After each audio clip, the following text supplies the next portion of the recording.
As a lot of you guys might have seen, Lil Uzi just dropped 2 new music videos with Chanel Boy and Relevant. I'm a huge fan of the Relevant music video, so I'm here to break down my favorite effects from that video. I'll break it down step by step in After Effects, but you're also able to recreate a lot of the effects in other editing softwares. And also real quick, if you're watching this around Black Friday, I had to let you know that I'm running a huge buy one get one free sale on the Stay Creative store, where we have plugins and preset packs for After Effects and Premiere Pro. And I also dropped my biggest bundle yet, including the VFX Kit plugin, 19 preset packs, and my 3-hour editing course. And right now it's 75% off, so you don't want to miss that. Check the link in the description, but let's hop right into this video. So I got the Uzi music video right here, and I'll play it through. Whenever I find some effect that I want to break down, I'll hop right into After Effects and break it down. This one right here, that one's sick. Couldn't go right up. That right here with the eyes. And that effect isn't really too hard to make, but I'll break it down real quick. So the first thing we got to do is rotoscope out the eyes. So I got this clip right here, and I'll double click on the clip and start rotoscoping out both his left and the right eye. And I'll just do, and the most important thing is that you have a clip where the eye is visible and that you don't have any hands going like across the eyes, because that will mess up your mask. So using the rotor brush tool, it's going to look something like this, or you could obviously do it manually with the pen tool. So I just got his eyes masked out. And it looks like this as of right now. So I'm done masking out his eye, and now we can close the, and now we got this right here. Looks a little bit creepy, but the first effect I'll add on is a refined soft matte straight onto the mask layer. And we can click this toggle transparency so we can see our eyes a little bit more visible. And now we need to turn down the additional edge radius to like 1 or 2, since his eyes are pretty small. Around 1 or 2 should be good, and maybe even 1. Let's go for 1 and see what it looks like. And then feather like 1.3. And this just makes our edges a little bit smoother if we look at before and now. So it's just a little bit smoother, and if you want to, then you can turn up the feather a lot more. I find that 3 looks good on small things. Pause. But yeah, this is pretty good, so I'll stick with that. And then we can duplicate this layer and remove everything from the background layer. So now we got his eyes and the background both separated. So the only thing we got to do now is create like 5 or 6 duplications of this eye. So now all we got to do is duplicate the mask layer like 5 or 6 times. So something like this. And so what I'll do is I'll select the first mask layer and then the top one while holding shift, so I can select all of them. And then I'll click P on my keyboard to keyframe the position, and then I'll go like half a second in, then I'll go like halfway through, and the first one I'll drag it a little bit in, and then the second one a little bit more, and then the third one a little bit more than that, the fourth one a little bit more. So basically you just build it like kind of a staircase or like a ladder. So the top one should be dragged out the most out of all of these. So now his eyes will basically go like this. And then if you want the eyes to go back, then you just copy the first keyframe, select all of these layers, and then paste the first keyframe, and all of them will go back. So now we got this effect in here, and that's a pretty cool one. I'm a huge fan of that one. You could obviously add on a bunch of more stuff onto this. I just got an idea that if we create a null object and we parent all of these to the null object, then we can also mess with the scale. So create a scale keyframe. Then here we can size it up, and then I'll go like here when the eyes are basically popped out, and then I click Y on my keyboard and move the anchor point of the null to the eyes right here. Then I go back to the start, keyframe the scale, go to the middle right here, and drag up the scale a little bit to something like 120, and then at the end I'll reset it to 100. So the eyes will basically size up a little bit as well. You can drag it up even more if you want to, just don't overdo it because that's a little bit too much. So around 125 is good, and that's about it for this effect. Now we're back here with the music video, and I'll play it through till I find another effect that I want to break down.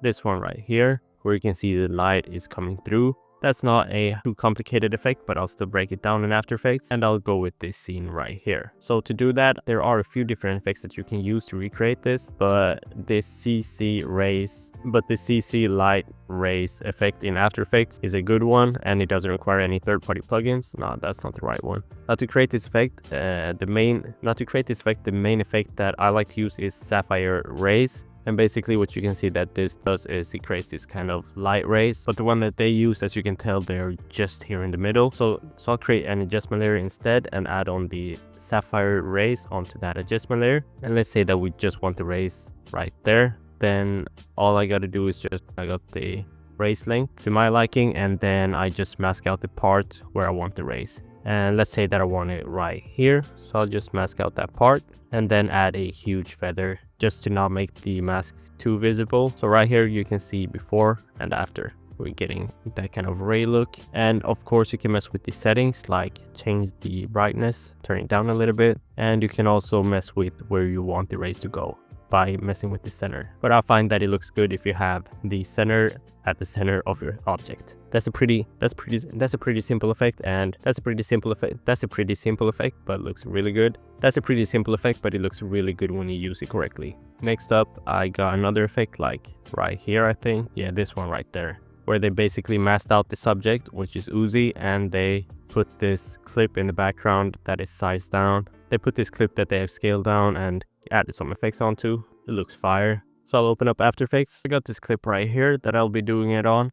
And the first thing we gotta do is mask out our subject. So I'll use the rotor brush tool and just go around masking him like this. It should be pretty easy since we have a one color background, just like this. Doesn't have to be perfect, so I'll skip that part right there, but it looks good. So next thing I'll do is once again add on a refined soft matte just to make the mask a little bit smoother and softer around the edges. And I'll change the additional edge ranges to 6 and then the feather around 6 as well. And then I'll duplicate this layer and remove all of the effects from the background, and I'll make the background a little bit smaller. Or actually, instead of copying the background, I'll just create a new solid layer. So I'll duplicate this layer and remove all of the effects from the background. And then what I'll do is I'll size this down to like 60% and rotate it a little bit. So something like this, or maybe not even that. Or you could even turn it into a 3D layer. And then now to create that kind of spinning look, what I'll do is I'll mess with the position. Now to get that spinning look, what I'll do is I'll pre-compose this, and then I'll open up the composition in here and click P on my keyboard and create a keyframe here at the start. And at the end, I'll create another keyframe. Fuck, that's fucked. I can't do it, bro. And then here in the pre-comp, and then here in the pre-comp, I'll add on an offset effect, and I'll keyframe the shift edge here at the start. And at the end, I'll drag it up to something like, let's just drag it up a lot to like 6,000 right here. And then make sure to turn on motion blur. And the bad thing with this effect is that you don't have any motion blur. So there are a few ways to get around this. Me personally, I like to add on an RSMB because that's like an extra motion blur. You just got to turn it down to like 0.2 and 50 right here. But RSMB is a paid plugin, so I'm sure everyone doesn't have that. So if you don't, you can go for a Gaussian blur and just set the blur dimensions to horizontal and then drag it up. So you'll have this instead. And I just got to turn off the RSMB. And yeah, that's good. We can turn up the Gaussian blur a little bit more, something like that. And then outside of the pre-comp, it's going to look like this. And of course the subject moves as well because the camera is moving in the music video. But yeah, in the official music video, as you can see, they have this extra blur that is hitting right here, as you can see. And to create that, we add on a wave warp effect onto the background, and we set the wave type to smooth noise. Or actually, let's just set it to noise and set the direction to 0, and the wave height will drag up a little bit to something like this. And then we'll just make it hit for like 1 or 2 frames. So keyframe the wave height and then go back 2 frames, turn it down to 0, forward 2 frames and drag it down to 0. So that kind of hit will just hit right there for 2 frames, and then pretty much what they did. And then they also have this blur around the edges, and to get that, add on a Gaussian blur once again, but this time we'll have horizontal and vertical. And as you can see, they have this blur around the edges as well. And to create that, you can either create a mask like this. Let me just hide the offset for now, and then add on a feather, or you could add on something like camera lens blur and just drag it up to like something small. 6 should do. That's not as visible, but it's still visible, as you can see. And then we add on the offset once again and RSMB. And now this is the full effect that we have. Next, this effect right here. As you can see, that was a pretty cool one. Not the one right here where they basically just mask out his eyes using the rectangle tool, but this one right here. And to create that, it's a little bit similar to the one we just did, but instead just go out.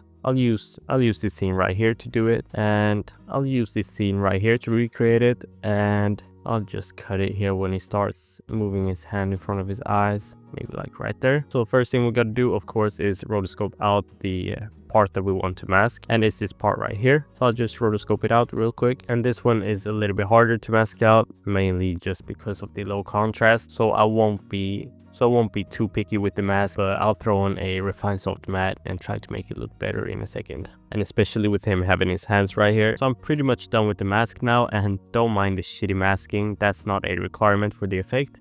But the first thing we gotta do is invert the foreground and background. Then we add on the refined soft matte effect. And once again, I'll drag down the additional edge radius to like 5. Feather should be good around 7. Then I duplicate this layer, and to the background layer, we can just basically remove the effects. It doesn't really matter. And then to get that spinning look, I'll try to do it as smooth as possible. And to do that, I'll create a position keyframe at the start and then at the end as well. And you can do it with and of course you can create this using the offset effect that we used last time, but it's a little bit choppy since we can't use motion blur with the offset effect. So instead, I'll just add on a motion tile and set the output height 500 and mirror edges. Then basically what we can do is just drag this down by a lot, so like right around here, so it does a full spin. If you want even more, then you just drag up the output height and then mess with the position a little bit more. I'll drag up the height to 1000 so I can make 2 full spins, so it goes like this, but you'll see it in a second. Now let's turn on motion blur and easy ease our keyframes, and then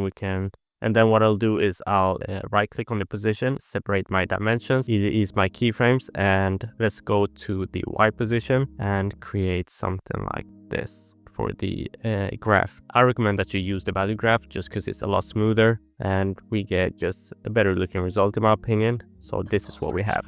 That looks sick. That's genuinely sick in my opinion. Crazy effect. That didn't really take me too long to create either. I just did basically 2 full spins. So I put the position at like around 4,869. And it basically resets here. So if you'd like to allow it to play a little bit further, you can do that after you're done with the effect and it will look like this. That's crazy. But yeah, pretty much it for that effect. Let's hop right into the next one. And I have 1 or 2 more effects to go through. This effect right here, classic. It's been used in a lot of Uzi music videos, the one with the big eyes. There are a few ways you can create this and it doesn't take too long, so I'll just do it real quick on the same scene right here. All you need to do is add on a magnify effect and just put the center to his eyes right there, and then add a feather. That's pretty much it. And then you obviously choose what you want the feather to be at, and you can also choose the magnification. So if you want it to be bigger, you just drag it up, and you also need to track the center frame by frame. You can either do it by going through the video and track it, or you can use the tracker tab right here and then copy the keyframes that you get from the motion tracker onto the effect. Pretty easy to do, doesn't take too long, and is actually a great effect when it fits the video. So I'll just duplicate the magnify effect and put it on his other eye as well, and it looks like this now. That's really funny effect, and also like I said, it doesn't take too long to create. Now the final one comes in a second, like right around. These effects are crazy. Those are just match cuts that they've made between 2 different clips, but they're like incredibly planned. That one right there, that transition. All of these transitions right here are of course AI, but this one right here is a pretty basic one as well. And to create that one, so now I got these 2 clips right here, and I'll do a transition between those 2. First off, I just want to size this one up, and it's this type of transition that I'm aiming to do. And to do that, let's create an adjustment layer and add on the echo effect. And as you can see, we're already starting to get that look, but basically we'll drag it down to 0, and then like a few frames before the transition, like right here, we keyframe the number of echoes, go to the peak of the transition and drag it up. We don't want to overdo it, so like 7 should be good. Maybe that's a little bit too much. Let's go for 5. And then here, after the transition is done, we'll just keyframe it down to 0. It's basically that easy.